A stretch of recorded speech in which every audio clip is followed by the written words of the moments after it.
Olá, meu povo! Gente, sejam bem-vindos para mais um vídeo de devocional. Vocês estão vendo que as coisas estão um pouco diferentes, mas é porque eu quero fazer uma coisa mais próxima da minha realidade, então de como eu faço o meu devocional. Hoje o vídeo vai ser um pouquinho diferente, inclusive eu até fiz um chá para eu tomar. Vou buscar meu chá, só um minutinho. Tcharam! Servidos é chá de hortelã. E eu fiz porque o devocional vai ser diferente. Então, é isso. 10,000 may fall, but we will remain. Hoje, o que é que nós vamos estudar? Nós vamos estudar uma passagem que está em Mateus 5.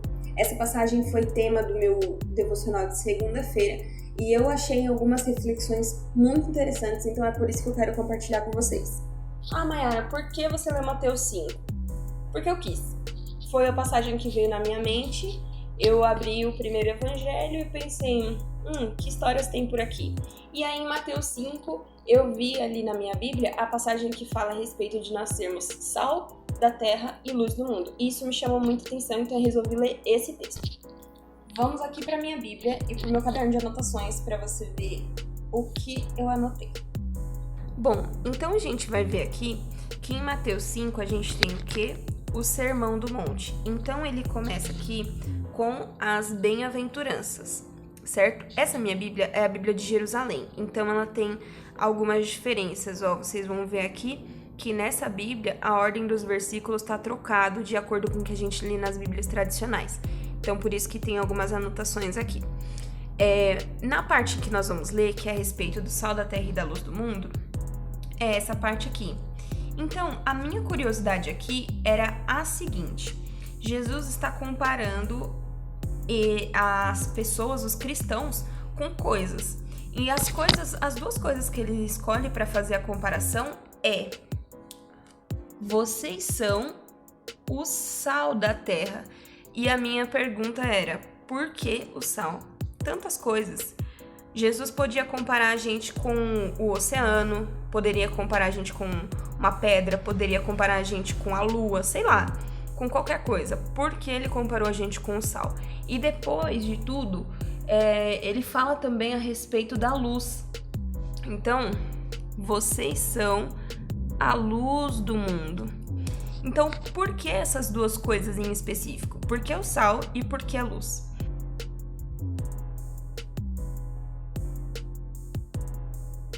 Então a gente já tem essa passagem muito bem clara na nossa mente, falando a respeito do sal e da luz do mundo. A minha principal pergunta era: por que Jesus nos comparou com o sal e com a luz? Bom, então eu fui pesquisar algumas características do sal. A gente vai ver aqui que o sal conserva os alimentos, ele acentua o sabor, mantém o equilíbrio das células do nosso corpo e tem uma característica inconfundível. Quando você come uma comida, você sabe dizer instantaneamente se ela tá salgada ou se ela tá sem nada de sal. Você vai saber dizer. Se ela estiver bem temperada, ok. Agora, se tiver faltando sal, você vai falar: nossa, essa comida não tem nada de sal. Ou se estiver salgado, você também vai saber imediatamente. A outra coisa que eu percebi é que o sal é uma coisa transcultural. Todas as culturas utilizam sal para esses objetivos: acentuar sabor, conservar os alimentos. Todos os organismos fazem bomba de sódio e potássio, que é o motivo de eu ter colocado isso daqui, manter o equilíbrio das células no corpo. Então, é uma coisa transcultural. Bom, essas características em específico me fizeram pensar o seguinte: o sal, em primeiro lugar, o sal conserva os alimentos. Como que o sal faz isso? Ele retém o líquido, a água dos alimentos, e ele, dessa forma, diminui a atividade de água. Uma carne, por exemplo. A gente sabe que as carnes, elas são muito suculentas. Só de você pegar na carne, você sente sua mão úmida. Então, quando se salga uma carne para conservar ela, o que o sal vai fazer é reter a água, porque sem água ou com uma menor atividade de água, as bactérias não conseguem se proliferar com facilidade. Gostoso. O que eu entendo com isso? Que aplicando na nossa vida, nós devemos ser o tipo de pessoa que retém as coisas boas, retém pensamentos bons. A palavra de Deus vai falar tudo que for justo, tudo que é honesto, tudo que é de boa fama, e se tem algum louvor, nisso pensai. Então, são as coisas boas que nós devemos manter na nossa mente. A outra coisa que mais me chamou a atenção foi a característica inconfundível do sal, de salgar. Aquilo que eu falei pra vocês sobre quando uma comida tá salgada, você ter certeza absoluta que ela tá salgada, é uma característica inconfundível.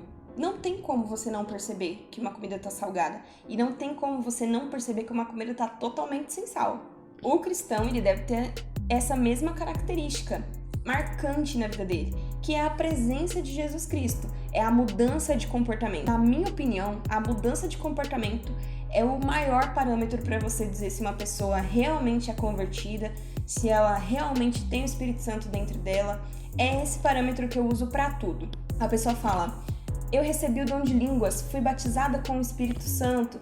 Se eu não vejo mudança de comportamento, dentro do meu coração eu fico, que bênção. É lógico que a nossa obrigação não é julgar as pessoas, mas fazendo uma reflexão, como é que alguém pode receber algo tão magnífico como a presença do Espírito Santo, o dom de falar em línguas, de orar em línguas com Deus e continuar vivendo da mesma forma? Será que isso é possível? Então, para mim, a evidência da nossa vida é como essa característica do sal. É inconfundível. Só que aí a gente chega na parte do se o sal for insípido, para nada mais serve, a não ser para ser lançado fora e pisado pelos homens. E aí, essa expressão de ser pisado pelos homens nunca entrou na minha cabeça. Eu sempre fiquei pensando que seria alguma coisa de humilhação. Então eu pensava o seguinte, se a pessoa não demonstrar um comportamento cristão, não viver uma vida séria com Jesus, ela vai ser humilhada pela sociedade e ela vai viver à margem da sociedade, ela vai viver ruim ou alguma coisa desse tipo. Era isso que eu pensava nessa passagem específica. Mas sabe quando alguma coisa não bate? Pra mim não tava batendo ser essa a explicação dessa passagem. Então eu fui pesquisar. Eu nunca soube o verdadeiro significado porque eu nunca pesquisei. Então eu fui pesquisar.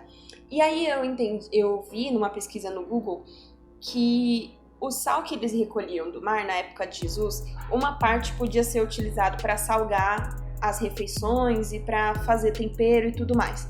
A outra parte, talvez por ficar exposta ou por ficar num pote aberto, alguma coisa assim, perdia a qualidade de salgar.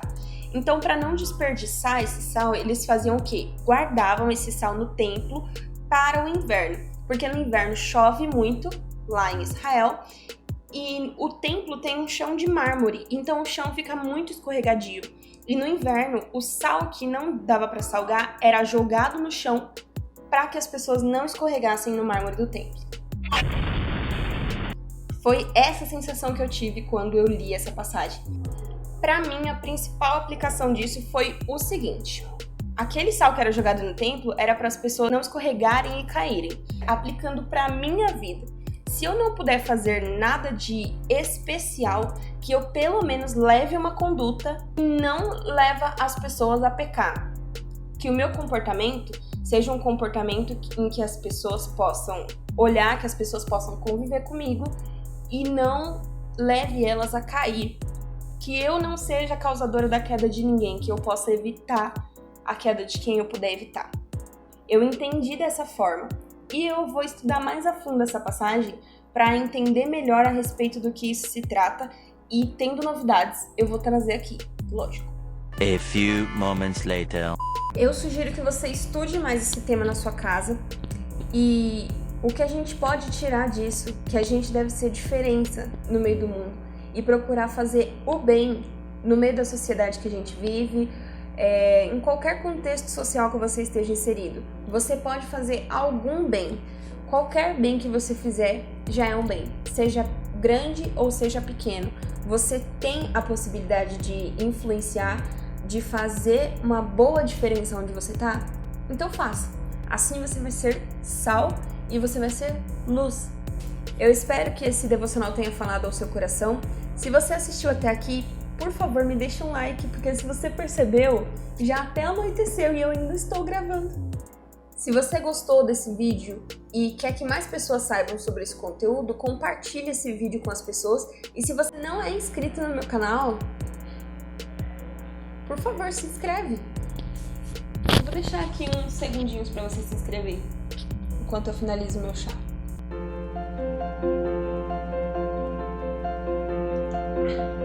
É isso. Espero que vocês tenham gostado desse estilo de devocional. É lógico que a prática leva à perfeição, então os próximos vão ser melhores. Me deixem aqui o feedback de como foi para vocês, se foi legal essa experiência, se vocês gostariam de mais coisas assim ou se estava melhor do jeito antigo de ser feito. É isso. Um beijo para vocês e até o próximo devocional. Tchau! Do you see, King of Heaven?